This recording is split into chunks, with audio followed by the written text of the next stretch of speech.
Hello, this is Ben Bruce from Asking Alexandria, and you're listening to Cuero y Metal. Buenos días, buenas tardes, buenas noches tengan todos y sean bienvenidos a un nuevo video aquí en el canal de Cuero y Metal en Córdoba. No dejen de suscribirse para estar al tanto de todo nuestro contenido. Hoy tenemos un invitado de primer nivel con nosotros. Estamos comunicados con Ben Bruce de Asking Alexandria. Bruce, ¿cómo estás? Bienvenido a Cuero y Metal en Córdoba. Oh, thank you so much for having me. I'm excited. Thanks. Bueno, antes de comenzar a hablar de música, quiero felicitarte por el nacimiento de tu nueva hija Rossi y preguntarte cómo estás transitando este momento de paternidad tan reciente. Oh, thank you so much. Parenting is great. I love it. It's my favorite thing in the whole world. I've got 4 kids now, so I enjoy it. Being home, pandemic. I know it was a tough time for a lot of people. I personally really enjoyed it to get to stay home and just be dad for 2 years. So coming back on the road's been a bit tough, but I'm enjoying that too. Bien. Bruce, me imagino que See What's on the Inside tiene un significado muy especial para vos, ya que fue publicado el mismo día del nacimiento de Rossi. ¿Cómo han sido estos últimos días desde el lanzamiento del nuevo álbum y cómo vienen notando la recepción de sus fans? It's been incredible, honestly. I was saying to the guy, obviously, yeah, there's an awesome connection there that we got to release it the same day as my daughter's birth. That was pretty great. But the reception for the album so far, I was talking to the guys about this the other day. I think it's been the most positive response to a new album we've ever had in our career. You know, I mean, everyone always likes to get upset when we release a new album because it sounds different than the previous one. Which, you know, I understand, but this time feels magic. You know, I think people are excited about the fact that we stripped things back and we went back to sort of like a more rock and metal route. I think people are excited that we're introducing guitar solos and big riffs again. So yeah, it feels exciting. It feels really positive. Bien. See What's on the Inside es el 7º disco de estudio de Asking Alexandria y el segundo publicado en marco de una pandemia, ya que en mayo del año pasado lanzaron Like a House on Fire. En este nuevo álbum publicado el pasado 1 de octubre notamos una mayor dureza en cuanto al sonido de la banda. ¿Ha tenido algo que ver el contexto que ha vivido el mundo en estos casi 2 años con la dureza musical del álbum? Absolutely, yeah. And I don't think it comes from a place that most people would expect. It's not like we've all become really angry because of where the world is at. I think, honestly, it's because we were awarded time off. We've never had time off since this band started. We've been doing this for a long time. And the fact that we had time off allowed us to sit back and sort of recalibrate, reset, and reminisce, which you know, got us thinking about when we were kids and when we did start the band, how excited we were to be playing music. And so I think naturally, just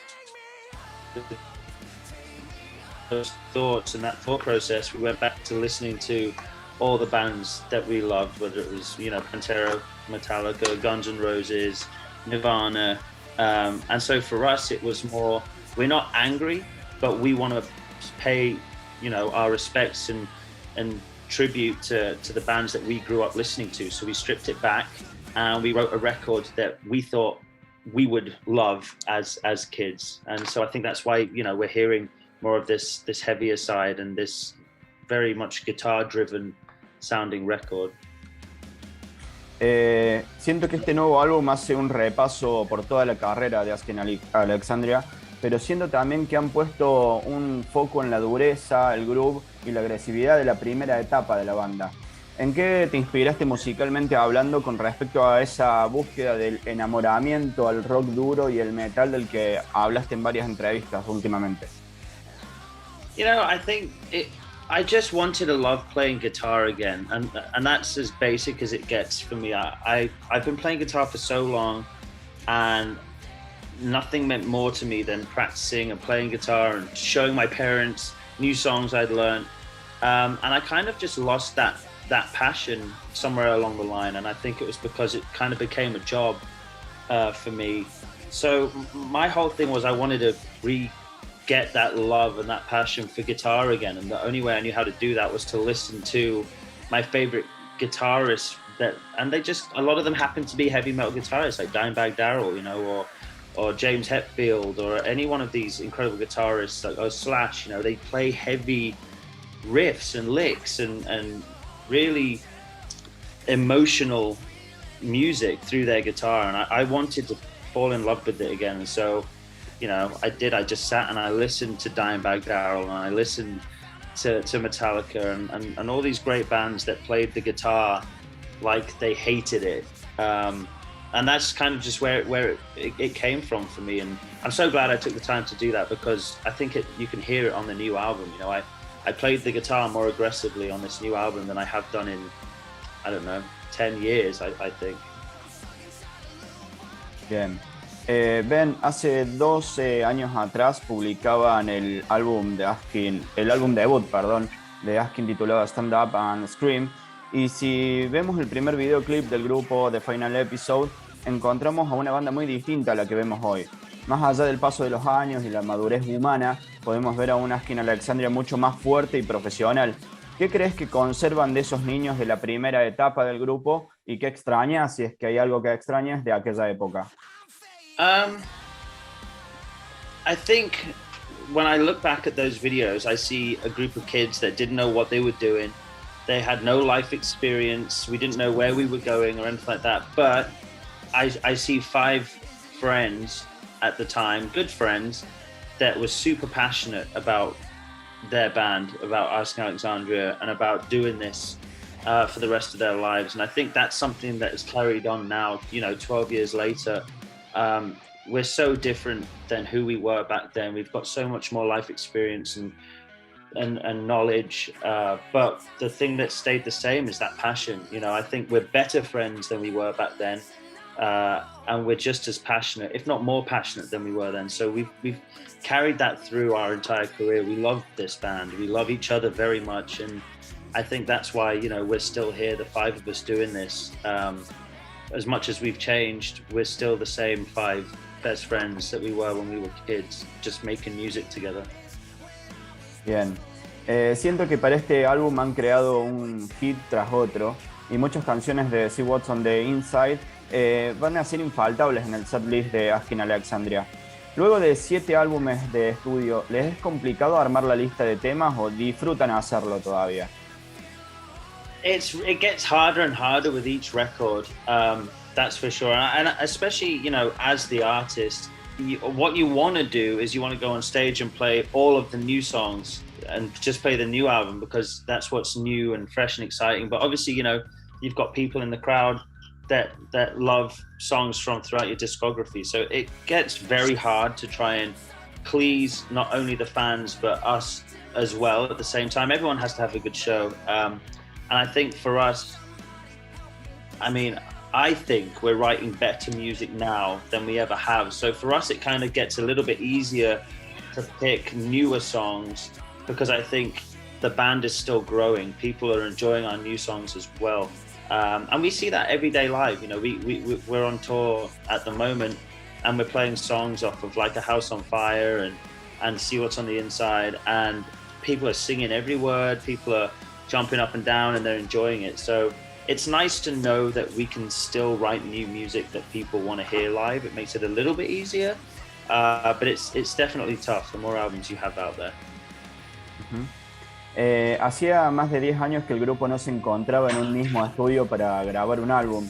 ¿Cómo fue la convivencia de los 5 músicos en una misma habitación mientras creaban See What's on the Inside?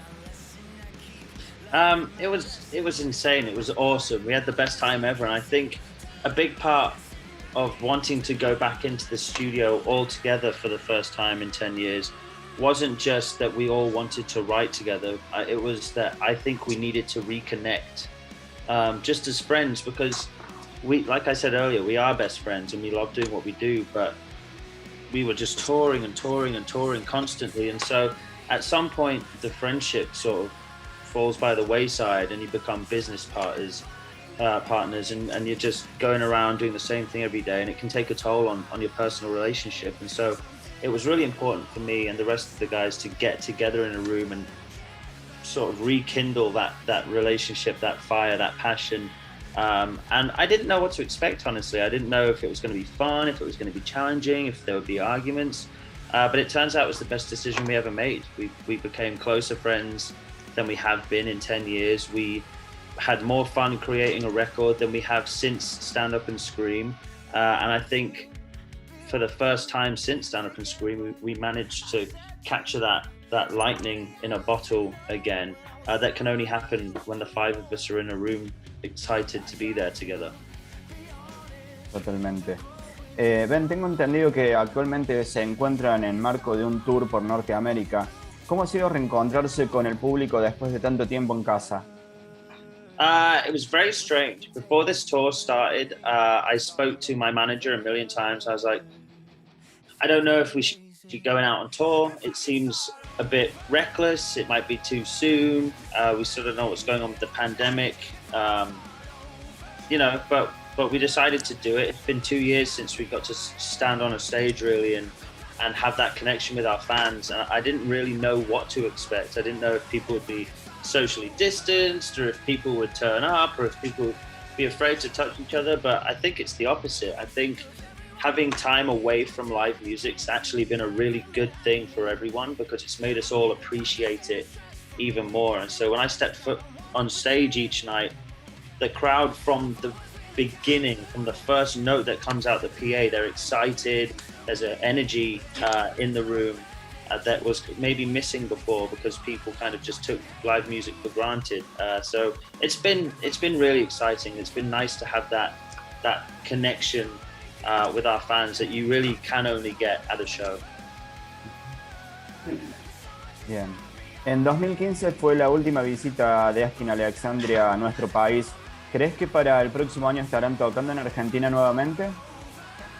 Oh, I hope so. We've been asking for so long to come back to South America and Argentina, and it's on the list of things. Obviously, we were planning on coming back for 2020 shows booked and planned for 2020, and obviously with everything that happened, everything's been pushed to the wayside. So we're just being patient and waiting for our booking agent to tell us that we can finally go back to South America, and we're definitely going to come back on the See What's on the Inside album cycle.